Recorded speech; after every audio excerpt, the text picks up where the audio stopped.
咁喺攞料同埋開水咧，呢個係包仔料咧，就開水就得啦。咁咧嗱而家我哋攪咧，一定要攪足，起碼2-3分鐘嘅。因為夠結咧，嗱佢會轉咧，我哋就要踩住佢。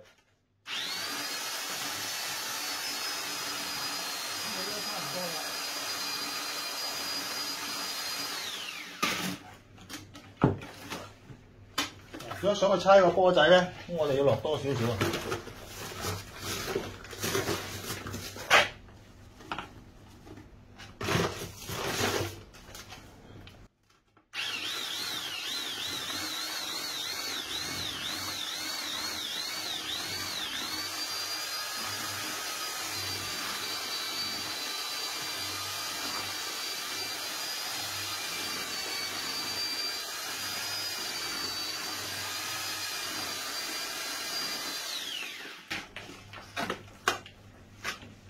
好啦，咁啊而家差唔多啦。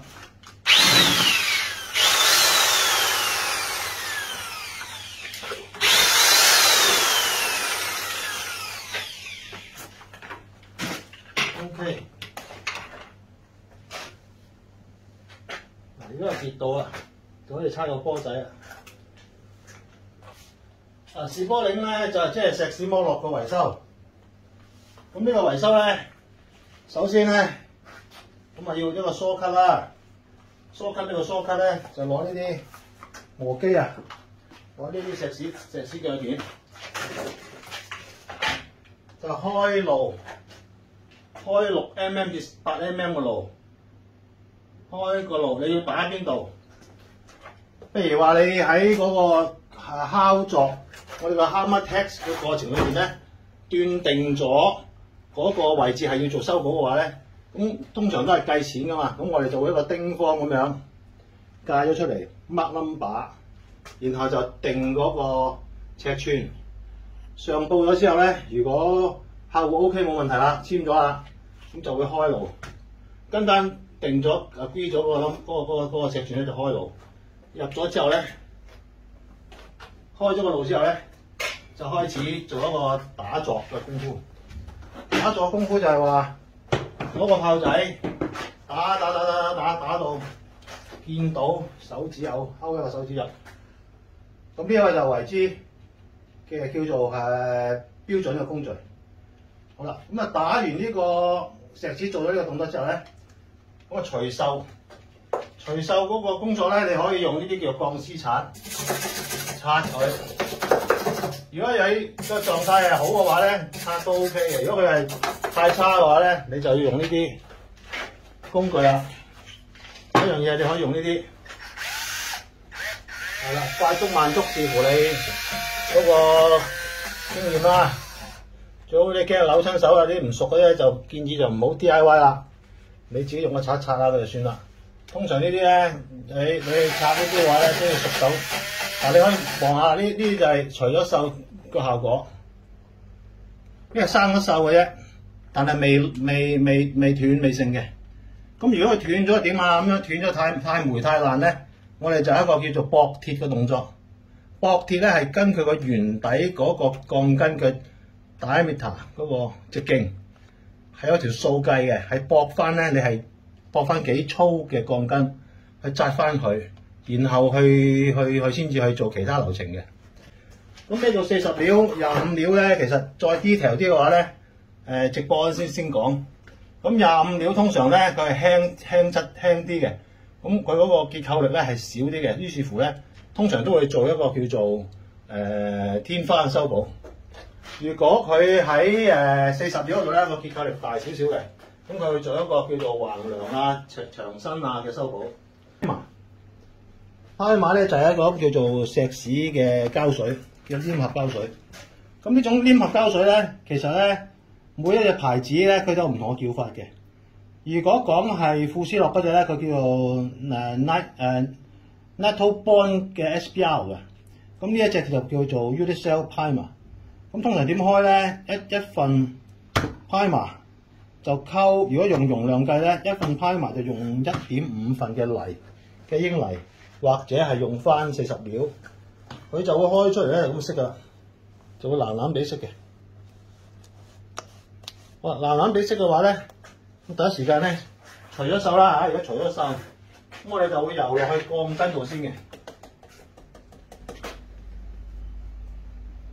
好啦，譬如而家做咗一個鋼筋嘅防鏽啦，咁佢要等到佢乾一乾，咁你幾時乾都冇問題嘅，因為咧如果你要全幅做嘅話咧，你係需要重新去游多一次呢個底油嘅。譬如我而家要重複做啦，因為時間關係咧，太耐咧，等得太耐啦會，因為起碼都要等2-3個鐘嘅。咁而家譬如我而家等完啦，咁啊我而家做一個動作就係全幅落底油，因為呢個係一個石屎黏合層嚟黏合嘅材料嚟嘅，佢會將新舊石屎咧係靠呢啲嚟黏合嘅。咁啊游埋去咯。嗱而家游落去咧係藍藍地色嘅。咁佢乾咗之後咧，佢就會黑黑地色啦。咁啊，你知道佢幾時乾幾時濕啦。咁佢靠呢啲咁嘅新舊嘅石屎嘅黏合劑咧，咁就將嗰啲士波嶺咧就同舊嘅石屎咧就係結合。咁然後咧就加埋呢啲咁嘅一隻手指位嘅鋼筋位咧，佢就係會令到嗰啲石屎咧係有個受力位啊，係咬住嗰個鋼筋。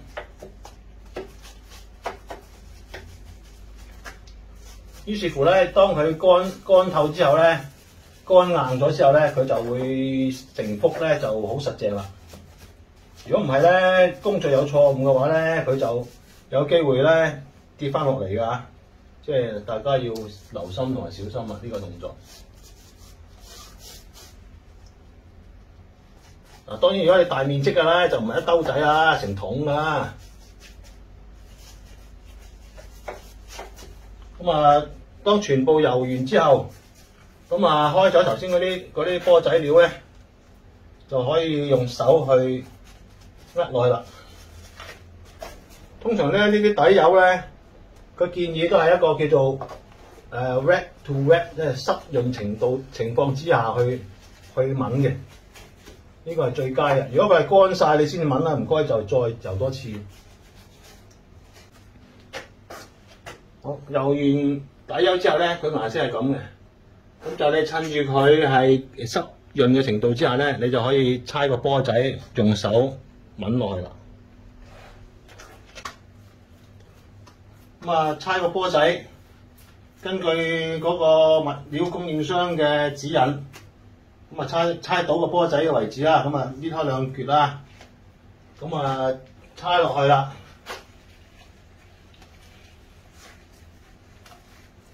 但係點解要戴手套咧？就係咁解啦，都係要用手嘅。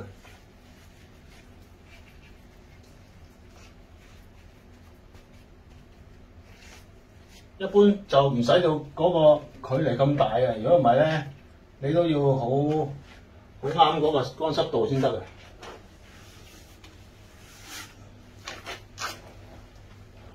一成寸嘅，所以係難搞嘅。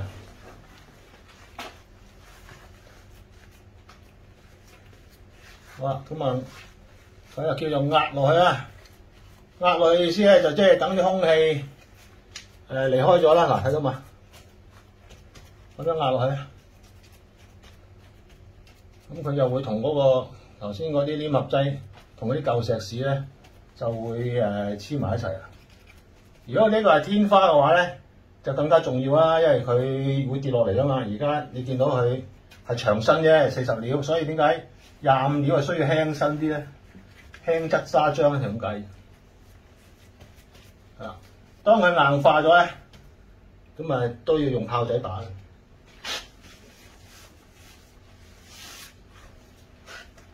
因為嗱呢隻叫做猜波仔啦。猜完波仔，你可以搣開佢兩邊抿。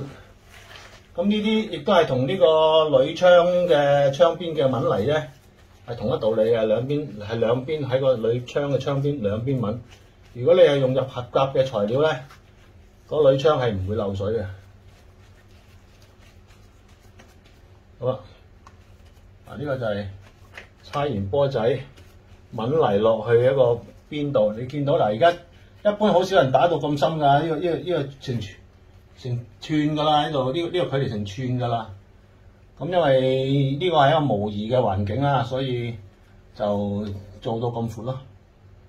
如果做到咁闊都 OK 咧。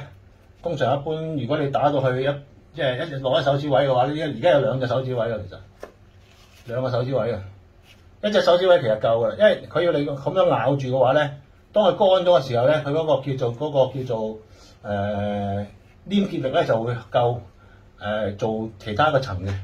因為而家你要分開嚟做咧，你唔可以一次過打到咁厚啊嘛，所以佢要分開嚟做嘅。而家做埋啲好埋先。通常開咗呢啲泥咧，你就要喺半個鐘頭至45分鐘之內先用完佢嘅。所以咧，你開料啊，你就唔好一次過開好大桶，你自己要計數，計好晒用幾多，做幾多。咁呢個咧，如果你大家睇直播嘅時間咧，都會見到呢一個有幾硬㗎啦。睇下做埋呢個位去，唔好俾佢裏邊有空氣。盡量咁樣壓啦，盡量咁樣壓啦。呢個流程係咁。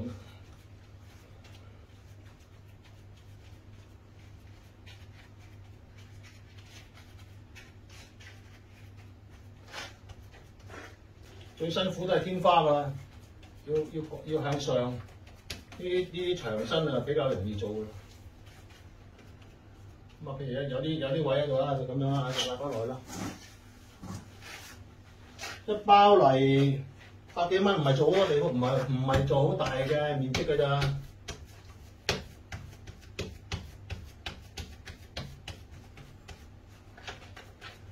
做一半啦，我哋睇下分翻開嚟做一半啦。即係慳翻大家時間。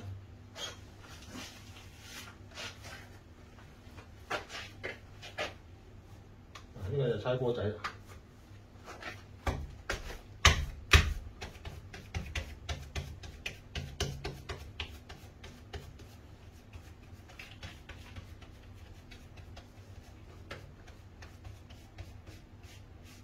係下一浸咧，我哋通常都唔能夠去好滑嘅，我哋都要咁樣刮花佢。一留翻嚟做下一浸嘅。咁於是乎咧，佢多啲面積去黏結嘅。咁喺第二浸咧，等佢乾完之後，等呢一浸乾完之後咧，喺第二浸之前咧，我哋一樣係要落底油嘅。落底油嘅意思就係話，令到佢呢個新嘅料同埋呢個舊嘅料，去好好咁融合晒一齊嘅，於是乎佢咪有一個結構嚟喺度咯。第一浸用手，如果你第二浸係夠位落灰池嘅話咧，就可以用灰池批啦。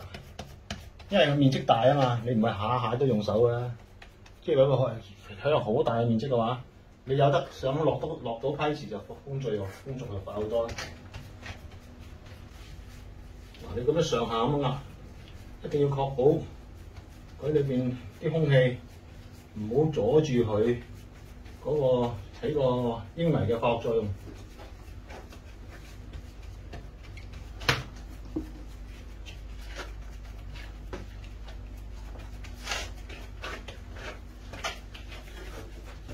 佢大概需要3至4個鐘頭到咧，佢就會定型㗎啦，然後就會收水㗎啦。通常1日至2日到咧，佢就會乾晒、硬晒啦，開始。咁我留翻呢一半唔做，去做一個比較。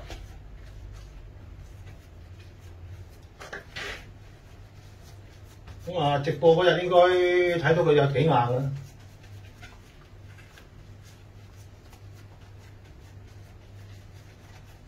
好啦，大概完成啦。呢個第一浸啦嚇，咁佢乾完之後你做第二浸啦，然後就可以啱所講啦，照舊係灑水濕飽咗之後咧，咁佢乾咗之後咧就落呢個底油，即係頭先嗰啲 primer 加呢個英泥啦，搞勻咗之後油咗佢，因為今次冇鋼筋啊嘛，冇鋼筋就可以好做好多啦。落佢嗰個灰池一批，咁用就好容易咁樣批到我哋一攞一批。咁佢開個稀結度咧，就唔使好似今次咁砌個波仔啊，稍微稀少少，稍微稀少少都得。咁啊批一浸平啲。好啦，批到去啱啱好到呢個平面咧，嗰個牆身面嘅話咧，做完最後嗰浸係平嘅話咧，就做一個養護。咁呢個養護咧，一般咧喺嗰個牌子都本身有啲養護嘅水嘅。佢點解要咁做咧？因為佢喺嗰個譬如北風天，佢啊乾燥又有風，咁咧佢會令到咧呢個表層咧快乾過裏邊嗰層嘅。最後咧佢會有一個裂嘅情況，有少少裂紋出嚟。所以為咗避免呢個情況咧，就會做一個養護。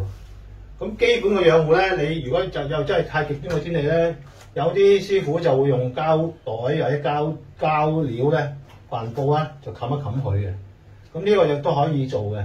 咁最後做到嘅動作咧，就佢淋乾之前咧，喺呢個平面咧就掃一掃，揾呢一啲佢叫雞髀掃或者係竹掃把掃啲痕出嚟。